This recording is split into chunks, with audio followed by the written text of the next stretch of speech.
کہ جو شخص ایک مجلس میں حضرت ابوبکر اور عمر کے بارے میں یہ بات کرے کہ وہ امت کو کوئی سسٹم نہیں دے سکے اور کہ میں جائز تنقید کر رہا ہوں، اور دوسری طرف جو بندہ تلوار کے زور پر مسلط ہوا جس کی وجہ سے ہزاروں مسلمان قتل ہوئے اور پھر وہ امت کو ایک تحفہ دے کے گیا یزید کی شکل میں، اس کی تعریفوں کے پل باندھنا شروع کرتے ہیں، تو ہم تو یہی کہیں گے کہ تم لوگوں نے بنو امیہ کی تنخواہیں کھائی ہوئی ہیں۔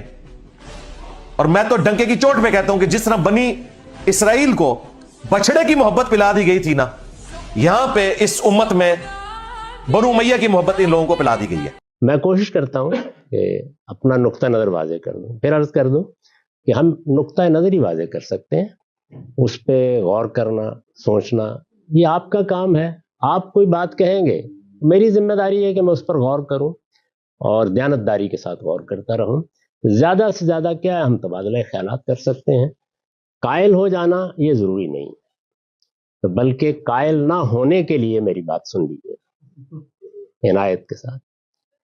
جو پہلی بات آپ نے فرمائی ہے کہ تاریخ کو ری رائٹ کیا جائے، وہ ممکن ہی نہیں۔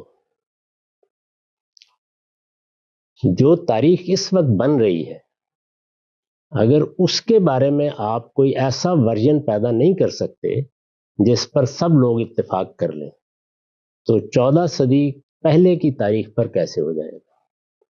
جو لوگ اس کو بیان کریں گے وہ اپنے لحاظ سے ایک تعبیر پیش کر دیں گے، وہ تعبیر بھی چند افراد کی ہوگی، ایک شخص کی ہوگی، ممکن ہے اس پر آپ کو اطمینان ہو، ممکن ہے آپ کو اطمینان نہ ہو، کیونکہ تاریخ میں جب واقعات پیش آتے ہیں تو ان کو لوگ بیان کر رہے ہوتے ہیں۔ اگر آپ کبھی غور کر کے دیکھیں تو ہماری تاریخ روزانہ اخبارات کی صورت میں، مقالات کی صورت میں، ٹیلی ویژن اور ریڈیو پر نشر ہونے والی خبروں کی صورت میں لکھی جا رہی ہوتی ہے۔ ایک دن کی اگر آپ اخبار اٹھا لیں، اخبار میں یہاں خبر کی جمع کے معنی میں بول رہا ہوں، اٹھا لیں اور ذرا ان کے تضادات پہ غور کرنا شروع کر دیں، میرا خیال یہ ہے کہ اگر میرے جیسے 10 لوگ اپنی زندگیاں دے دیں تو پاکستان کے پچھلے 15-20 سال کی تاریخ کے تضادات ختم نہیں کر سکتے۔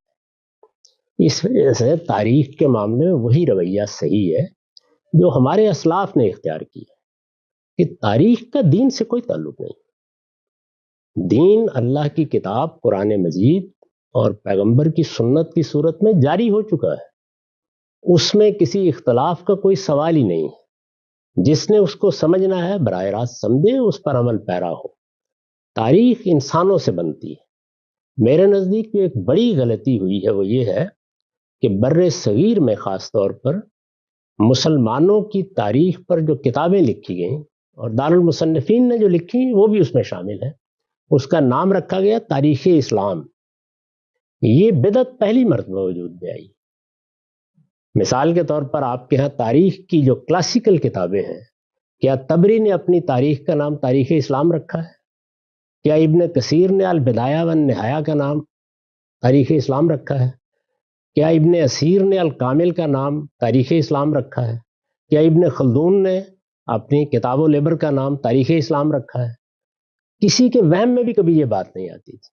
تو پہلی بات جس کو سمجھ لینا چاہیے وہ یہ ہے کہ اسلام کی تاریخ رسالت مآب صلی اللہ علیہ وسلم نے جب اپنا آخری سانس دنیا میں لیا تو اس دن ختم ہو گیا۔ اسلام کی تاریخ اصل میں انبیاء کی تاریخ ہے، وہ آدم علیہ السلام سے شروع ہوئی اور محمد الرسول اللہ صلی اللہ علیہ وسلم پر اس کا خاتمہ ہو گیا۔ اس سے اگلے دن مسلمانوں کی تاریخ شروع ہوئی، اور مسلمانوں کی بھی تاریخ تاریخی لحاظ سے شروع نہیں ہوئی۔ مسلمانوں کی تاریخ کی ابتدا بھی اس دن ہوئی تھی جس دن بنی اسرائیل میں سیدنا موسیٰ کی بعثت ہوئی۔ چنانچہ پہلے 1500 سال کم و بیش بنی اسرائیل دنیا میں مسلمان قوم کی حیثیت۔ یہ دوسرا دور ہے جس کی ابتدا محمد الرسول اللہ کے بعد ہوئی۔ پھر اس کے بعد بھی کچھ ادوار ہیں، میں نے حال میں غالباً اٹلانٹا میں گفتگو کرتے ہوئے ان چاروں ادوار پر تفصیلی بحث کی ہے۔ تو مسلمانوں کی تاریخ جہاں بھی ہوگی وہ انسانوں کی تاریخ ہوگی۔ اس کو پہلے تو مذہب سے بالکل الگ کر لیجیے۔ انسان ہے، انسانوں نے سیاسی فیصلے کرنے ہیں، سماجی فیصلے کرنے ہیں، انہوں نے کسی چیز کو چھوڑنا ہے، کسی کو اختیار کرنا ہے، ان میں غلطیاں ہونی ہیں، ان کی تعبیریں ہونی ہیں۔ کئی مرتبہ میں نے بات سمجھانے کے لیے عرض کیا ہے کہ میرے سامنے دو بڑے واقعات ہوئے۔ لال مسجد کا واقعہ ہوا پاکستان میں، کبھی یاد کریں، یعنی پاکستان کے تمام بڑے ابلاغ کے اداروں کے کیمرے پوری مسجد کی طرف تھے، بڑے بڑے اخبار نویس اور بڑے بڑے اینکر حضرات وہ سب مختلف کونوں پر کھڑے ہوئے براہ راست نشریات کر رہے تھے۔ میں چند سوالات کرتا ہوں، ذرا اس میں کوئی مجھے متفق علیہ ورژن بتا دیجیے۔ آج تک اس پہ اتفاق نہیں ہو سکا کہ اندر خواتین تھیں یا نہیں تھیں، مرنے والی 900 تھیں یا صرف ایک تھی۔ یعنی آپ ذرا اختلافات دیکھیے کس درجے میں ہے، 780 اور 900 نہیں۔ مذہبی لوگوں کا ورژن ہے 900 کے قریب لڑکیوں کو مار کے بسم کر دیا گیا۔ یہ صورتحال ہے۔ ہمارے یہاں ایک دوسرا واقعہ ہوا، پروفیسر طاہر القادری صاحب کے ادارے پر بقول ان کے حملہ کر دیا گیا، یا ریاست کے ذمہ داروں کے بقول ایک غیر قانونی اقدام کو ختم کرنے کے لیے اقدام کیا گیا۔ اب دیکھیے اقدام ہی میں 2 رائے بن گئی، اس میں کوئی 10-15 کے قریب لوگ مارے گئے، وہ شہید ہیں، وہ مارے گئے ہیں، ان کو اندر والوں نے مارا ہے، باہر والوں نے مارا ہے، جو آئے تھے انہوں نے مارا ہے، جو دفاع کر رہے تھے انہوں نے مارا ہے۔ اس میں بھی لائیو نشریات ہو رہی ہے۔ یہ صورتحال ہے۔ جب میں یہ دیکھتا ہوں کہ لوگ ان 2 واقعات کے بارے میں تو کسی حتمی رائے پر نہیں پہنچ پاتے، اور اس میں عدالتیں تک بے بسی کا اظہار کر دیتی ہیں، جن کے سامنے مقدمات جاتے ہیں، تو یہ 14 صدی پہلے میدان کربلا میں ایک ایک چیز کیسے طے ہو جاتی، اور معاویہ و علی کی کشمکش میں کیسے طے ہو جاتی، اور اس میں ایک ایک روایت کس طریقے سے فیصلہ کن ہو جاتی ہے، یہ میرے جیسے طالب علم کے لیے کم و بیش ناقابل فہم ہے۔ تو اس لیے میری گزارش یہ ہے کہ تاریخ کو، یہ جو جملہ ہے نا، مجھے دکھ ہوا، کیوں ہوا؟ یہ کہ پڑھنے کی چیز ہے، مطالعہ کرنے کی چیز ہے، اس میں ایک زاویہ نظر آپ کا ہو سکتا ہے، ایک زاویہ نظر میرا ہو سکتا ہے، ایک زاویہ نظر کسی تیسرے آدمی کا ہو سکتا ہے۔ یہ مذہب نہیں ہے۔ جب مذہب زیر بحث آتا ہے تو وہاں میری آخرت زیر بحث آتی ہے۔ اس میں بالکل درست ہے کہ آپ کو ایک ایک چیز کی تنقید کر کے کوئی رائے اختیار کرنی ہے، کیونکہ مجھے عمل کرنا ہے، اپنے رب کو جواب دہ ہونا ہے۔ تاریخ کے معاملات کو مطالعے کا موضوع ہونا چاہیے، اور مطالعے کے موضوع میں وہی ٹھیک ہے کہ اگر مجھے موقع ملے گا اور میں تاریخ سے دلچسپی مثال کے طور پر اگر رکھتا ہوں، تو میں اپنے طریقے کے مطابق جیسے میں سمجھتا ہوں اس تاریخ کو بیان کرتا ہوں۔ کسی دوسرے کو موقع ملے گا وہ اس کے لحاظ سے بیان کر دے گا۔ آپ کے سامنے یہ سارے ورژن رہنے چاہیے۔ میں اس کی ایک مثال دے دیتا ہوں۔ ہمارے ہاں واقعہ کربلا کے بارے میں ایک خاص تعبیر رائج ہے، بڑے پیمانے پر رائج۔ اس تعبیر کے صرف اہل تشیع علمبردار نہیں ہیں، دیوبندی بھی اسی کا قائل ہے، بریلوی بھی اسی کا قائل ہے۔ مولانا عتیق الرحمان سنبھلی کوئی میرے مدرسہ فکر کے عالم نہیں، وہ مولانا منظور نعمانی صاحب کے صاحبزادے ہیں، ابھی حال میں وفات ہوئی ہے۔ مولانا منظور نعمانی بر صغیر کی آخری نسل کے اگر 3 بڑے آدمی اٹھائے جائیں دیوبند کے علماء میں سے، تو ان میں سے ایک اس درجے کے ہیں۔ انہوں نے کتاب لکھی ہے واقعہ کربلا ایک نئے مطالعے کی روشنی میں۔ اس کا مقدمہ پڑھیے آپ۔ وہ کہتے ہیں کہ والد صاحب جوتا اتار کے مجھے مارنے کے لیے نکل پڑے۔ ماہر القادری صاحب ہمارے ہاں بہت اچھے نثر نگار تھے، شاعر بھی تھے۔ ان کے ہاں جب ان کا رسالہ کسی زمانے میں نکلتا تھا تو ایک خاص کالم ہوتا تھا تنقیدی چیزوں کا۔ اس میں انہوں نے خبر نقل کی کہ تمنا عمادی واقعہ کربلا پر کچھ لکھنا چاہتے ہیں۔ ان کو تمنا عمادی کے ذوق کا علم تھا، تو انہوں نے اس میں ایک جملہ لکھا، وہ عبرت کا سامان ہے اور لطف اٹھائیں گے آپ اس۔ انہوں نے کہا کہ جو تحقیق خواہ وہ کسی کی ہو، وہ حسین کو غلط ثابت کرے اور یزید کو صحیح ثابت کرے، وہ صحیح نہیں ہو سکتی۔ علم کی دنیا میں اس سے زیادہ لغو کوئی جملہ نہیں ہے، لیکن عقیدت کی دنیا میں اس سے زیادہ پسندیدہ کوئی جملہ نہیں ہے۔ دو زاویے ہیں نا اپنے اپنے طریقے۔ تو اس وجہ سے میری بہت بہت دبانہ گزارش ہے کہ تاریخ 15,000 لوگ بھی اگر دوبارہ لکھیں گے تو اس میں اتفاق ممکن نہیں ہے، تعبیریں مختلف ہوں گی۔ چنانچہ جیسے میں نے یہ اس کتاب کا حوالہ دیا، یہ شائع ہوئی، اس پر بہت نقد و جرح ہوئی، اس سب کے باوصف آپ کھلے دل کے ساتھ کتاب کو پڑھیے، سوال اتفاق اختلاف کا نہیں ہے، واقعتاً آپ کے سامنے ایک دوسرا زاویہ نظر آ جائے۔ اسی طرح محمود عباسی صاحب نے خلافت معاویہ یزید لکھی، ہمارے ملک میں کئی برس تک، اگر میں غلطی نہیں کر رہا تو غالباً 35-40 برس تک کتاب پہ پابندی رہی، لیکن یہ نہیں کہ مجھے یا آپ کو اس سے اتفاق ہو سکتا ہے۔ کتاب نے ایک نیا زاویہ تاریخ کو دیکھنے کا دے دیا۔ مولانا سید ابواللہ صاحب مودودی نے خلافت و ملوکیت کے نام سے اسی موضوع پر کتاب لکھی، اس کتاب پر بھی بہت کچھ سب و شتم ہوا ہے، یعنی مولانا سید ابواللہ صاحب مودودی کو جتنی مخالفت کا سامنا اس کتاب پر کرنا پڑا کسی اور کو نہیں کرنا پڑا، اس کے باوجود کتاب نے ایک خدمت انجام دی ہے، اور وہ یہ کہ اس نے پھر ایک زاویہ نظر کو ابتدا سے انتہا تک آپ کو برت کے دکھا دیا ہے۔ تو میرے خیال میں تاریخ میں یہی ہوگا کہ خلافت و ملوکیت بھی لکھی جائے اور خلافت معاویہ یزید بھی لکھی جائے، اور یوسف صلاح الدین صاحب کی کتاب خلافت و ملوکیت کا ایک علمی جائزہ بھی لکھی جائے۔ تاریخ میں یہی ہو سکتا ہے، اس سے زیادہ کی توقع کرنا وہ میں کروں کوئی اور کرے، میرے نزدیک یہ تاریخ کے علم سے ناواقفیت کی دلالت ہوگی۔ آپ آج جو تاریخ بن رہی ہے، ذرا اس وقت جو سیاسی واقعات ہو رہے ہیں اس میں کبھی آپ اپنے محلے میں جائیں اور وہاں پہ کوئی 5 لوگ جمع کر لیں آپ تحریک انصاف کے، اور کوئی 3-4 جمع کر لیں مسلم لیگ نون کے، دونوں سے پوچھیں تاریخی واقعات کیسے ہو رہے ہیں۔ ایک کے نزدیک مکافات عمل اپنی آخری انتہا پر ہے، اور دوسرے کے نزدیک ایسا ظلم کبھی تاریخ انسانی میں ہوا ہی نہیں ہے کہ بات تو ایک ہی ہو رہی ہے، دو مختلف چیزیں تو نہیں ہو رہی، لیکن آپ دیکھیے کہ چیزوں کو دیکھنے کا کیا پہلو ہوتا ہے۔ جو دوسری بات آپ نے فرمائی کہ میں نے سیدنا معاویہ کو اور سیدنا علی کو ایک جگہ کھڑا کر دیا، اور اس میں قرآن مجید کی آیات کی طرف آپ نے اشارہ کیا کہ صحابہ میں فرق ہے، نہ میں دونوں کی فضیلت بیان کر رہا تھا، نہ میں دونوں کا مقام بیان کر رہا تھا۔ میرے نزدیک تو قرآن مجید کے ان سری نصوص کے ہوتے ہوئے کہ مہاجرین و انصار میں السابقون کا درجہ اللہ کے ہاں وہ ہے جس سے بڑا کسی کا درجہ نہیں، نہ میں پوری جماعت صحابہ کے اندر کوئی تفریق بیان کر رہا تھا، میں ایک سیاسی مسئلے کا جائزہ لے رہا تھا۔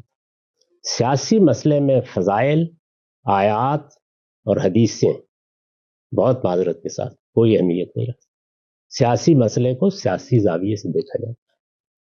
آیتیں یہ نہیں بیان کر رہی کہ سیاسی اقدام کس کا درست ہوگا، سیاسی اقدام سیدنا ابو بکر نے کیا ایک، اور سیدنا عمر نے، دونوں نے مل کے سقیفہ بنی ساعدہ میں ایک فیصلہ کیا۔ سیدنا عمر، بخاری کی روایت ہے، آپ کہتے ہیں کہ آپ نے سب حدیثیں پڑھ ڈالی ہیں، بخاری کی روایت میں سیدنا عمر ایک خطبہ دے کے بتا رہے ہیں کہ وہ سیاسی فیصلہ میں نے کس اصول پر کیا تھا، کیا اس پر اتفاق ہو گیا؟ اس وقت مسلمانوں کی آبادی اگر 1.5 ارب ہے تو اس میں سے 35-40 کروڑ کے قریب لوگ بالکل دوسرا زاویہ رکھتے ہیں اس کے بارے میں، اور وہ کس شخص پر تنقید کر رہے ہیں؟ سیدنا عمر پر۔ اب آپ دیکھیے، اور سیدنا صدیق پر، دونوں کون ہیں؟ کیا سابقون کی کسی فہرست میں سیدنا صدیق اور سیدنا عمر سے بھی بڑا کوئی ہو سکتا ہے؟ اس کے باوجود تنقید ہوگی، اور ہر حال میں ہوگی۔ تو اس وجہ سے بہت میں ادب سے عرض کروں گا کہ معاملے کو ایک دوسرے زاویے سے دیکھیے، سیاسی اقدامات کا پہلے سیاسی صورتحال میں رکھ کے جائزہ لیا جائے۔ یہ دیکھا جائے گا کہ اس میں سیدنا عمر نے اس موقع پر جو اقدام کیا، کیا اس اقدام میں کوئی بدنیتی تو شامل نہیں تھی؟ کیا اس اقدام کو قاعدے کے مطابق اقدام کہا جا سکتا ہے؟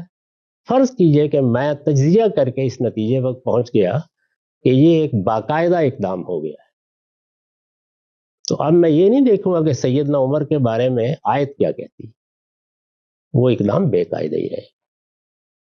تو سیدنا علی اور سیدنا معاویہ کا فضیلت کے لحاظ سے، درجے کے لحاظ سے، اسلام کی خدمات کے لحاظ سے اگر کوئی آدمی مقابلہ کرنے کی جسارت بھی کرے تو میرے خیال کے مطابق اس کا صحیح مقام یہ جگہ نہیں ہے شفاخانہ امراض دماغی۔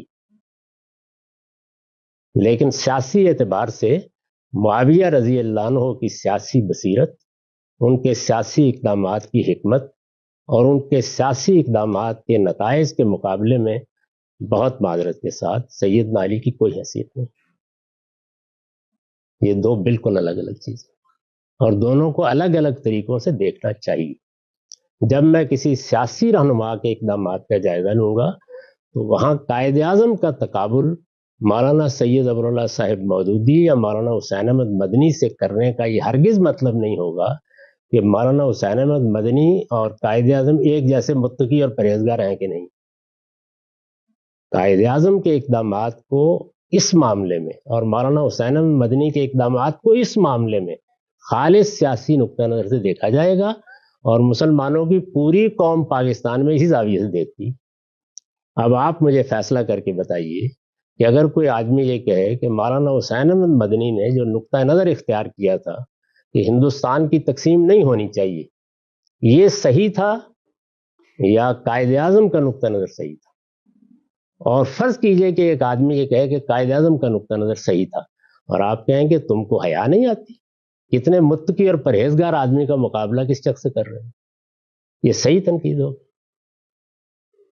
تو تھوڑی دیر کے لیے جذبات سے اوپر اٹھ جائیں، اور میری بڑی مؤدبانہ گزارش ہے کہ سیاسی معاملات کو سیاسی زاویے سے دیکھنا سیکھیں۔ ہم مسلمانوں نے یہ نہیں دیکھا، اسی وجہ سے پاکستان میں ہم نے مذہب اور سیاست کی بدترین کشمکش پیدا کی۔ اس کا نتیجہ یہ نکلتا ہے کہ مولانا سید ابواللہ صاحب مودودی ہوں، مفتی محمد شفیع صاحب ہوں، مولانا فضل الرحمان ہوں، ہم ان کے تقوی کا تقابل سیاسی رہنماؤں سے کرنا شروع کر دیتے ہیں۔ نہیں، اس میں تو یہ دیکھنا پڑے گا کہ سیاسی لحاظ سے قیادت کی زیادہ اہلیت کون رکھتا ہے، کس کے سیاسی فیصلوں کے پیچھے وزڈم ہے، کس نے سیاسی اقتدار کی حکمت عملی اور اس کے میکینزم کو سمجھا ہے، اور اس میں کس نے کیا اقدام کیا۔ تو آپ دو چیزوں کا تقابل جو فرما رہے ہیں، میں تو اس کا تصور بھی نہیں کر سکتا۔ یعنی یہ کہ سیدنا علی کا تقابل میں فضیلت میں، تقوی میں، رسول اللہ کا ساتھ دینے میں، اسلام کی خدمات کے لیے معاویہ رضی اللہ عنہ سے کروں، تو میں نے عرض کیا کہ پھر مجھے شفاخانہ یا امراض دماغی میں ہونا چاہیے۔ اس میں سیدنا علی کے مرتبے کے مقابلے میں سیدنا معاویہ کا نام بھی نہیں لیا جا سکتا۔ لیکن دوسرا پہلو جو ہے اس میں یعنی خوف فساد خلق نہ ہوتا تو میں اقدامات کا جائزہ لے کے آپ کو بتاتا کہ دونوں میں کیا تقابل ہے۔ سلامتی ہے ان آنکھوں پہ جو ہدایت پہ نظریں جمائے بیٹھی ہیں، ان کانوں پہ جو ذکر خیر کے منتظر رہتے ہیں، اور ان قدموں پہ جو ہدایت کی راہ پہ گامزن ہیں۔ سیدنا علی کی حکومت کے بارے میں وہ پہلی بحث تو میں نے عرض کر دی ہے نا کہ وہ درست طریقے سے قائم ہوئی، فی الواقع اس کو انہی لوگوں نے قائم کیا، اس پر دو رائیں ہو گئیں۔ آگے بڑھ کر ایک دوسرا حادثہ یہ ہوا کہ وہ اپنی حکومت کا غلبہ بھی پوری سلطنت میں قائم نہیں کر سکے، اچھا، یعنی تغلب بھی حاصل نہیں ہو سکا۔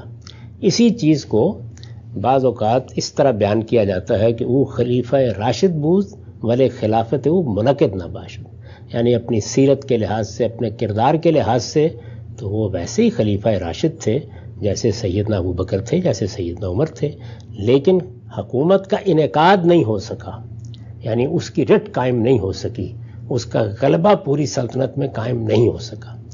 جب یہ صورتحال بن گئی کہ ایسا نہیں ہو سکا تو پھر کیا صورت ہوگی؟ خانہ جنگی کی صورت ہوگی۔ اس کو میں نے ایک مرتبہ اس طرح بیان کیا تھا کہ جب کوئی آپ کے پاس دستوری بنیاد نہ ہو، اور وہ نہیں تھی، یعنی کوئی ایسا ایوان نمائندگان، ارباب حل و عقد کی کوئی ایسی جماعت کہ جس کے بارے میں متعین طور پر واضح ہو کہ یہ اور یہ لوگ اس کا حصہ ہیں، اور یہ طے ہو کہ فیصلہ انہی کو کرنا ہے، یہ صورت نہیں تھی۔ اور ہم مسلمان اس کے بعد 1000 سال تک بھی اس کا فیصلہ نہیں کر سکے، یعنی یہ ایوان نمائندگان ہم وجود میں نہیں لا سکے۔ بنو امیہ نہیں لا سکے، بنو عباس نہیں لا سکے، عثمانی نہیں لا سکے، ہم اس کو وجود پذیر نہیں کر سکے۔ اس وقت بھی یہ موجود نہیں تھا۔ جب اس طرح کی کوئی چیز موجود نہ ہو اور ایسا اختلاف ہو جائے جس کا میں نے ذکر کیا، تلواریں نکلیں گی۔ جب تلواریں نکلیں گی اور خانہ جنگی کی صورتحال پیدا ہو جائے گی تو پھر میں نے عرض کیا تھا کہ تلوار ہی فیصلہ کن ہوتی ہے۔ تو یہ تلوار اس وقت فیصلہ کن ہو گئی، تلوار فیصلہ کن ہو گئی جب سیدنا حسن نے دستبرداری کا اعلان کر دیا، یعنی ان کا معاہدہ ہو گیا، وہ پیچھے ہٹ گئے اور معاویہ رضی اللہ عنہ کو گویا پوری سلطنت میں بلا شرکت غیر اقتدار حاصل ہو گیا۔ یہ جو اقتدار حاصل ہونے کا عمل ہے، اس پر پھر وہ اعتراض قائم ہے، قائم رہے گا کہ یہ اس طریقے کے اوپر حاصل نہیں ہوا جو طریقہ اسلام میں مقرر کیا گیا ہے۔ یعنی وہ طریقہ کیا ہے؟ امرہم شورا بینہم، سب مسلمانوں کو آزادانہ طور پر موقع ملا ہو کہ وہ بغیر کسی سے مروب ہوئے اپنی مرضی سے اپنے حکمران کا انتخاب کریں۔ جو ادارے بھی کسی زمانے میں موجود ہوں ان کے ذریعے سے انتخاب ہو، ایسا نہیں ہوا۔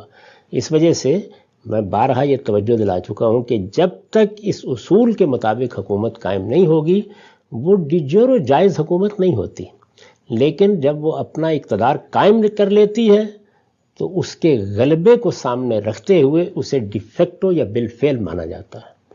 چنانچہ سیدنا حسن کے دستبردار ہونے کے بعد پوری مسلمانوں کی سلطنت میں صحابہ کرام نے اسی اصول پر فیصلہ کیا، اور میرے نزدیک اس طرح وہ جماعت کے جس کو اللہ نے خیر امت کہا ہے، اس نے ہم کو بھی یہ سبق دیا کہ اگر کسی جگہ ایسی صورت پیدا ہو جائے تو پھر اصول پر اصرار کا نتیجہ یہ نکلے گا کہ خانہ جنگی ختم نہیں ہوگی، خون بہتا رہے گا، اس لیے وہاں پھر تغلب کو بالفعل قبول کر لینا چاہیے۔ تو یوں نہیں ہے کہ انہوں نے کوئی مروب ہو کے قبول کر لیا، نہیں، اس اصول پر قبول کیا اور سب نے قبول کیا، یہ مان لیا، سب کے سب گویا سرفگندہ ہو گئے۔ کس کے سامنے؟ اللہ کے قانون کے سامنے۔ اس سے ایک حقیقت واضح ہوئی کہ جس وقت اس طرح کی صورتحال پیدا ہو اور لوگ اکٹھے ہو جائیں، یعنی اکٹھے ہونے کا باعث اصلاً تو یہ ہونا چاہیے کہ آزادانہ طریقے سے انتخاب ہو، لیکن اگر ایسا نہیں ہے اور غلبے کو سب نے مل کے تسلیم کر لیا اور اس کے پیچھے یہ مصلحت ہے کہ اگر تسلیم نہیں کیا جائے گا تو خون بہتا رہے گا، سلطنت برباد ہوتی رہے گی، لوگ مرتے رہیں گے، خلفشار قائم رہے گا، اور اس کے نتیجے میں نہ امن میسر ہوگا اور نہ لوگوں کی خوشحالی کا اہتمام ہوگا۔ تو یہ اپنی ذات میں بہت بڑی وجہ ہوتی ہے جس میں کسی موقع کے اوپر متغلب کی حکومت قبول کی جاتی ہے۔ معاویہ رضی اللہ عنہ کی حکومت متغلب کی حکومت تھی، اس اصول پر صحابہ کرام نے اس کو تسلیم کیا۔ یہ بات واضح ہو گئی کہ آپ کے دوسرے سوال کا جواب۔ اگر تلوار کا فیصلہ سیدنا علی کے حق میں ہو جاتا تب آپ کی رائے کیا ہوتی؟ میرے بھائی، میں نے تو سب سے پہلے یہ کہا ہے کہ جب ان کا انتخاب ہو گیا تو اس کے بعد ان کی حکومت اگر اپنا غلبہ قائم کرنے میں کامیاب ہو جاتی تو کون پیچھے رہتا؟ یعنی وہ تو منتخب ہوئے تھے، اس انتخاب کو کوئی دوسرا گروہ مانے یا نہ مانے، لیکن بہرحال لوگوں نے ان کو انتخاب کیا تھا، انہوں نے تلوار کے زور پر حکومت حاصل نہیں کی تھی۔ تو اس سے زیادہ اچھی بات کیا ہوتی، اس سے زیادہ بڑی بات کیا ہوتی؟ پھر تو کوئی خلفشار پیدا نہ ہوتا، کوئی خانہ جنگی نہ ہوتی۔ لیکن جب اختلاف کی ابتدا ہو گئی اور تلواریں نکل آئیں اور پھر غلبے کی بنیاد کے اوپر امن قائم کرنا ممکن ہو سکا تو ایسا ہی ہوا۔ یعنی سیدنا معاویہ رضی اللہ عنہ کی تلوار نہ صرف یہ کہ فیصلہ کن ہوئی بلکہ اس درجے میں فیصلہ کن ہوئی کہ پوری سلطنت میں کوئی شخص بھی مقابلے میں کھڑا نہیں ہو سکا، اور پھر انہوں نے بڑی عمدہ حکومت قائم کی، غیر معمولی طریقے سے اقتدار کی ذمہ داریاں پوری کی۔ آپ دنیا کی کسی اچھی سے اچھی حکومت سے اس کا مقابلہ کر کے دیکھ لیں، شاید کوئی ایک دو چار واقعات پر آپ تنقید کر سکیں، لوگوں کی خوشحالی کے لحاظ سے دیکھیں، امن کے لحاظ سے دیکھیں، سلطنت کے فروغ کے لحاظ سے دیکھیں، جو جہاد رک گیا تھا اس کے لحاظ سے دیکھیں، کسی بھی پہلو سے دیکھ لیں، کم و بیش ربع صدی تک انہوں نے بہترین طریقے سے حکومت کی۔ لیکن ہم اپنی نسلوں کو یہ بتائیں گے کہ اسلام میں جو حکومت کے قیام کا طریقہ ہے کہ وہ لوگوں کی آزادانہ مرضی سے قائم ہو، اس اصول کے مطابق اس کو ڈکچرو حکومت نہیں کہا جا سکتا. ٹھیک. یہ متغلب کی حکومت ہے، بالفعل مانی، صحابہ کرام نے بھی اسی اصول پر مانی، آج بھی بہت سی حکومتیں اسی اصول پر مانی جاتی ہیں. خود ہمارے ملک میں بارہا ایسا ہوا ہے کہ بندوق کے زور پر امن قائم کر دیا گیا، حکومت پر قبضہ ہو گیا، تو اس کے بعد ہم بھی یہی کرتے ہیں. کیوں کرتے ہیں؟ اس لیے کہ خانہ جنگی کو روا نہیں رکھا جا سکتا، لوگوں کے جان و مال کو خطرے میں نہیں ڈالا جا سکتا. آپ کو اس موقع کے اوپر یہ دیکھنا ہوتا ہے کہ اگر امن قائم ہو گیا ہے، غلبہ قائم ہو گیا ہے، بالفعل حکومت نے اپنی رٹ قائم کر لی ہے، تو اب اس کو تسلیم کر لیا جائے، تاکہ وہ جو صورت پیدا ہو گئی ہے خلفشار کی، حکومت تو قائم اس لیے کی جاتی ہے، وہ تو کم سے کم ختم ہو. تو آپ کہہ سکتے ہیں کہ اس طرح کی حکومتیں استقرار کے اصول پر قائم کی جاتی ہیں. یعنی جو اللہ تعالیٰ نے ہمیں بتایا ہے کہ اگر لوگوں کے جان و مال کو خطرہ لاحق ہو تو وہاں پھر اصول پر اصرار نہیں کیا جائے گا. اصول اپنی جگہ قائم ہے، اس کی بنیادی پر رائے قائم کی جائے گی، ہمیشہ اسی کی تبلیغ بھی ہوگی.